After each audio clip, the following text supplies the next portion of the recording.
அதாவது பெரியாரிய உணர்வாளர்கள் கூட்டமைப்பு பெரியாரிய உணர்வாளர்கள் கூட்டமைப்பு வந்து வரும் 22ஆம் தேதி ம், நாம் தமிழர் கட்சியோட ஒருங்கிணைப்பாளர் திரு சீமான் வீட்டை முற்றுகையிட போகிறதாக அறிவிச்சிருக்காங்க.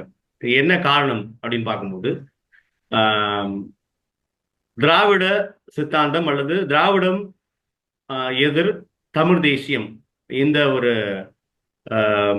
எதிர்ப்பு நிலைப்பாடு எதிர்ப்பு செயல்பாடு என்பது நீண்ட நெடுங்காலமாக போயிட்டு இருக்கு தமிழர் நாட்டில் நம்ம பார்க்கிறோம். அதாவது இதற்கு முன்னதாக